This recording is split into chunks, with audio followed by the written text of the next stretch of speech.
Hi friends, today morning I'm going to explain you about the importance of this branch instrumentation engineering. Okay, I'm basically an instrumentation professor from Pondicherry. So I want to start this interaction with a very beautiful quote. Recently we had the birthday of MS Dhoni. So who says that more than the final result, what is more important is how much we commit ourselves. Okay, so that is whatever job we do, we have to put in forth our 100% effort, then only success will be ours. Okay, so which means that don't worry about the end result. Always end result, it is not in our hands. We need not worry about the end result. What we need to worry about is the process, how much we are able to give it.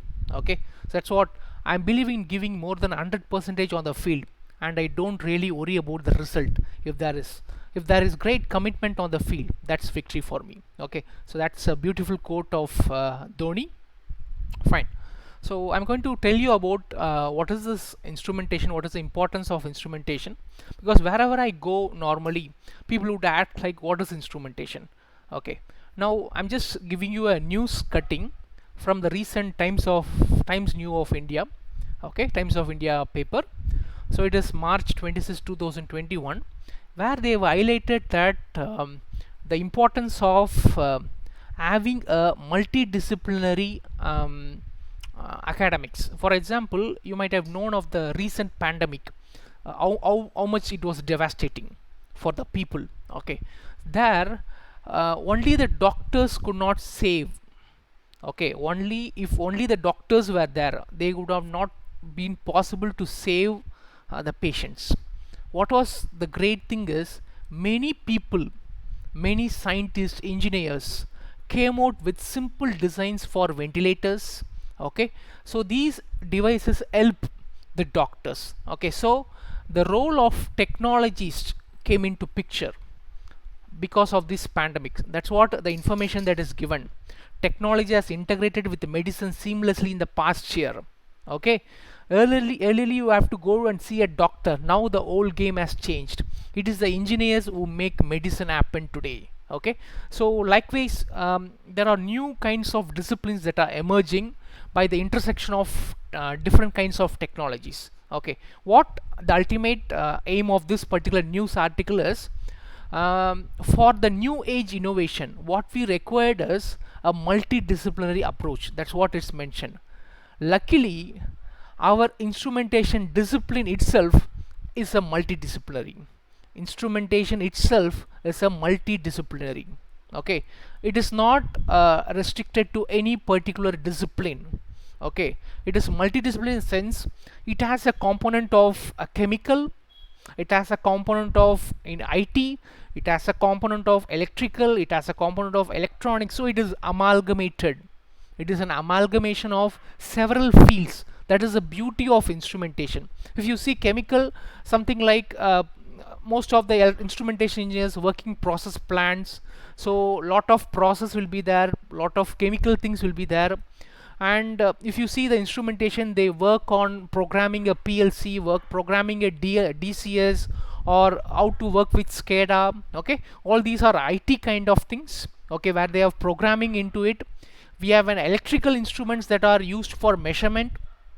Okay, we have a variety of ammeters, voltmeters, design of them, calibration of them. We have lot of electronics meters coming into picture, which help in doing a lot of measurements. We have kind of a mechanical oriented measurements. Even if you take any civil, even civil engineering. Okay, so to monitor, suppose you have bridges. Okay, so to monitor how a bridge is going to be. Okay, so they use sensors to monitor the status of the bridge. Okay, so instrumentation has a key role to play in all the fields of engineering. Even in communication, what is the kind of instrumentation that is used to measure when you are over a distance? Okay, so telemetry. So all these disciplines go hand in hand with instrumentation. So instrumentation engineers can have jobs in all these disciplines. That's the beauty of instrumentation. Okay, Okay, I'm just going to touch some of the important basics that an instrumentation engineer should learn when you want to go into a job and making more employable. Here we are going to see only the technical skills. Okay, so you might wonder what is this car has to play a role here. So you might know that from this picture you can very easily say that a car with headline is turned on. Okay, but do you know that suppose there is a driver inside this car, so the driver is going to have a simple switch which is going to press, and thereby the car light is on or off. But what is the underlying circuit that is going to enable this operation? Okay, if you wonder what is happening inside, the actual is an instrumentation, it's a relay. A relay is the one which is going to control these switches over the light. Okay, so a fundamental thing is a relay that is happening inside.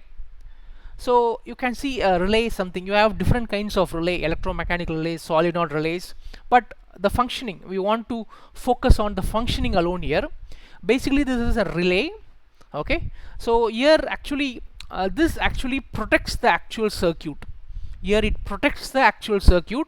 So this is your actual application side, and this is your control side. This is your application side and this is your control side. If you know the relay logic, it will be very helpful for a variety of tools, variety of instruments. Okay, so if you see in this particular relay, if you switch on here, basically both are plus 12 volts. Okay, it's basically both are plus 12 volts. If you switch on make the switch contact, okay, when you make this switch, that is you powering up this relay. So if you see the older electromechanical relays where you have when you pass a current, that particular coil gets energized and it attracts the magnet. Okay, so it attracts the coil, the produced magnetic field attracts the switches. Okay, so something like that. This actually activates and makes contact of this switch. This activates and makes contact of this switch, thereby the switch is getting activated and your headlight is gone. Okay, what you need to appreciate from this picture is strictly there is no connection between these two. It is isolating completely two parts of the circuit, the main part of the circuit and the control side. Okay, that's the purpose of a relay. Okay, so in a typical application you can see it is used to control a motor. It is used to control a motor. Okay, why a relay has to be used in a motor? Okay, because for a motor operating, it requires a very high voltage. So it will be very difficult. Suppose there is a switch directly to switch on this high voltage motor, there is an equal chance that that switch may burn out, or it may possess a risk to the person who is using it. Okay, so to prevent fatal accidents, we can go in for relay. So basically a relay is going to protect, this is your high voltage side. A motor requires an high voltage to start, so it is basically a high voltage side, and this is a low voltage side. That's the beauty of a relay. A relay is basically used to control or high voltage application using a low voltage. You are controlling an high voltage by using a low voltage. That's the beauty of a relay. So as soon as you press on this switch, so this controls goes via the PLC into the relay. So this is an input device, this is an output device. The relay gets energized. This energized of the relay is going to make these contacts to be switch on, thereby the motor is getting on. Okay, so your relay can be used to control a high voltage part using a low voltage. Okay, that's the important thing about relay you need to remember. Again, in relays you have different types. You have NO, NC. Okay, that's the basic type is NO and NC, and third one is a latched kind of relay where you have latched NO and latched NC contacts. Okay, so NO is a kind of normally open, something like, see this switch, it is normally open. When you press it on, it gets activated. Normally closed will be something like it is always in on condition. When you press it, it will become open. That is called as normally closed. By default it is in on, you try to open it.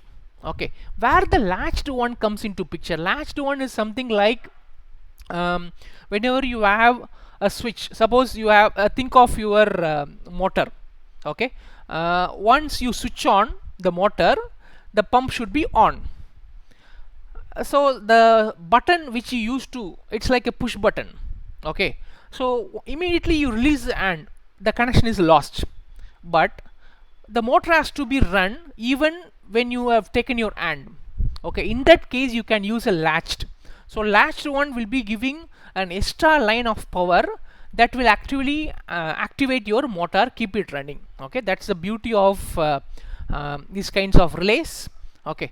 Now I'm just going to tell you some of the areas where we need to concentrate in the core instrumentation when you want to work as a process engineer. First thing is you need to concentrate on applied physics and transducers. Already I've told you about relays.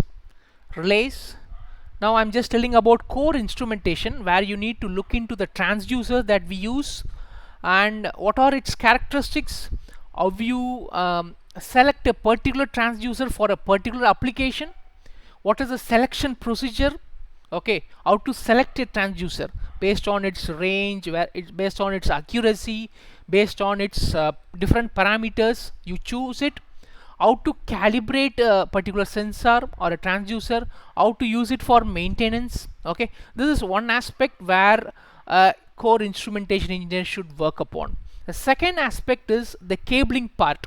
Cabling part is the part which connects your transducers to your actual control system, okay. So what are the characteristic of the cable, what is the kind of cable, how to select a particular cable for a particular application, how to calibrate it, and how to maintain those cables, okay. So that's second area we need to concentrate. And the third area of concentration should be in the actual control system design.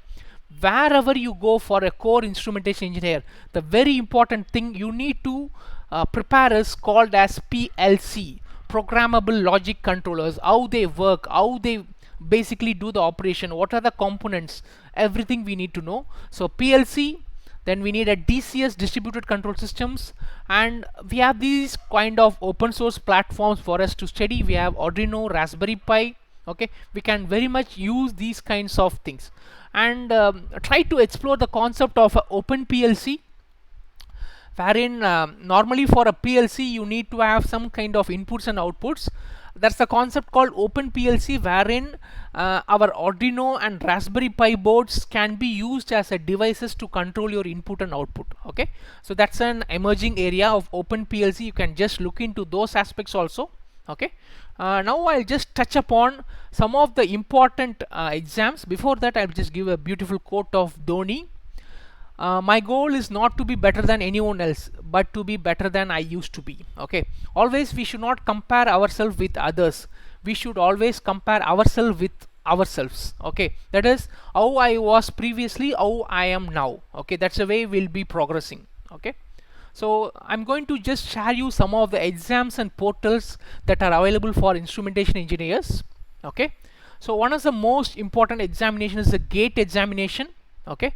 So GATE examination is the most important examination, not only for the students who want to go for higher studies, but also to the students, for example, they want to go for jobs in public sectors.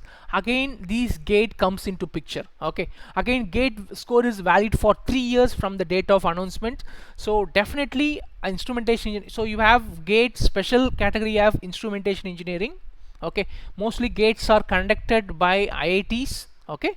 So GATE examination is definitely a good examination to take for instrumentation engineers if they want to progress in their core instrumentation domain, okay. GATE, because many of the PSUs, okay, public sectors use GATE score as an eligible quality to bypass even interviews, okay. That's the importance of GATE examination. Second examination where our people don't concentrate much is Indian Engineering Services, okay. Of course you don't have directly an instrumentation, you have something called as electronics and telecommunication, where instrumentation engineers are eligible, but it's a very good job, a core job, wherein you will be placed in a UPSC throughout the country, Okay, so you can all take these kinds of UPSC examinations. Definitely it will be very much useful for instrumentation engineers. Fine. So that's UPSC, Indian Engineering Services. Then we have NLC India. So we know about NLC India Limited. It is in Neyveli. They offer a good amount of trainee and apprenticeship. Okay, so that's every year they will have a graduate engineering training. You have to look in for the website and the newspapers. Whenever you get an opportunity, try to apply for it and you'll be able to get a job. Okay, that's the beauty of NLC. Again, similar to NLC, you have ONGC. Okay, ONGC is another sector where you graduate engineers trainers can go and get a job. Okay, so to get a trainee, so to get internship and training, you can offer a look into this place. Apart from ONGC, you can go for HP Petroleum, you can go for ISRO. All these places, job openings or like career opportunities, apprentice trainings will be there. We can look into all these facilities. Okay, so particularly for skill development, I'm just mentioning a particular website of Government of India. It is an eskillindia.org. Okay, this is a website domain. You can just sign in. You can just sign up with your Google platform, or you can create with your email ID, and they offer a good number of courses free. Okay, it's a skill based training. Okay, some electrical training, some hardware repairing, hardware troubleshooting. Okay, all these courses are free. All these courses are completely free. Of course, there are some paid courses, but most of the courses are free. You can take it. They will have an online exam. Once you complete it, you will get an real-time certificate, okay, which is given by Government of India. So this is for your skill development. And this is yet another website for government which is for skill development. It is PMKVV official. The only difference between eSkill India and PMKVV is you need to here we have to physically go to the training center and you have to undergo the training. Okay, whereas the eSkill India, it is fully online, but here you have to find, for example, myself from Pondicherry, if you go to find a training center, FT number of institutes are available in Pondicherry for training. Okay, so you can go training, get those real-time training, and then you will be better employable for the jobs. Okay, that's another government portal. And this is yet another portal which is National Institute of Wind Energy. Suppose you are interested in working in renewable energy, then this is your kind of thing. They offer kind of skill development and training. Okay, you can just visit the website of nive.res.in, where they offer a good number of courses where you can take up these courses, and definitely this will be very much helpful for your instrumentation career, because a lot of buzzing thing is the renewable energy. Okay, so particularly with wind energy, they offer a lot of courses and training and workshops. Okay, so this is yet another website which I want to mention, which is National Power Training Institute. Okay, one of my students recently completed a course in National Power Training Institute, and this National Power Training Institute has collaboration with a lot of power plants in India. So it's an assured job. So you have to complete some courses in National Power. Say it will be a PG diploma in power training or a PG diploma in power plant instrumentation. Once you complete these courses, you will be placed in some of the core power plants in India. Okay, it's definitely a job. Okay, but you need to complete this course. The cost of the course may be around some 2 to 3 lakhs. Okay, so this course you need to complete it per annum. So you need to complete this course. They have tie up with almost all the power plants in India, wherein these power plants actually recruit only the candidates from NPTI. Okay, that's the beauty of it. It's again a government based organization. Definite you can get a job in a core as an instrumentation power plant engineer. Fine. I want to say you can just look into the newspapers also. Recently, this is basically a construction based company. They are setting up skill training programs. So apart from these government skill training, lot of other organizations also now start. This is a recent article from 6th July 2021, wherein this construction and mining equipment company has started its skill training at Thiruvannamalai, Cheyyar district in Thiruvannamalai. Okay, so there are numerous companies that are coming forward to offer skill training. Okay, So now most probably in most of the places we are worried about internships. Okay, so apprenticeship training, internships. Luckily our AICT India itself have a separate portals on internship.aictindia.org. Okay, if you visit this portal you can find a good amount of internships. So depending upon the job, depending upon the city, you can search for a particular kind of internship. Okay, all these are government recognized, AICT recognized. So when you click on particular internship, they'll tell you what is your minimum qualification you require, or what is the duration. Some internships are paid even. You can identify how much internship they will pay for you. So that's the beauty of it. Okay, many paid internships where you will be getting some kind of scholarship kind of thing, that will be very much helpful. Okay, so you can this basically AICT India and Ministry of Education sponsored. You can visit the portal. You'll have a good amount of internships. Some will be online internships, some will be offline. You can identify how to apply and you can take it up. Okay, that's next thing I wanted to say. Okay, so these are all some of the opportunities that are available for instrumentation engineers for their growth. Okay, so final few steps to close the presentation.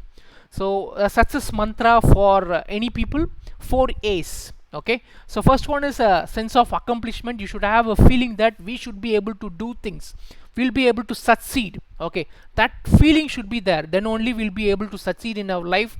You'll have an accomplishment. Second one is an affability. Whatever we do, we have to be in that is, whenever you're working as a team or working with your friends, you need to be affable with them, a kind of relationship that we develop with them. Okay, that's called affability.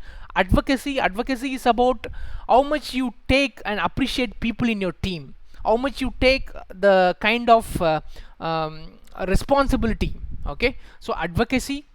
And last one is authenticity, because any job, wherever you go, how much you are true to yourself, being yourself is very much important. So these are the 4 A's for success: accomplishment, affability, advocacy, and authenticity.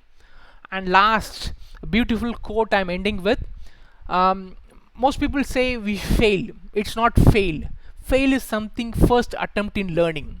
If you don't fail, you don't learn things. If you don't fail, okay, failure is it not? It's many people say failure is a stepping stone for success. It's very much true. Fail is first attempt in learning. Okay, have that power, Josh, come back, do things. Okay, that's the beauty of failing.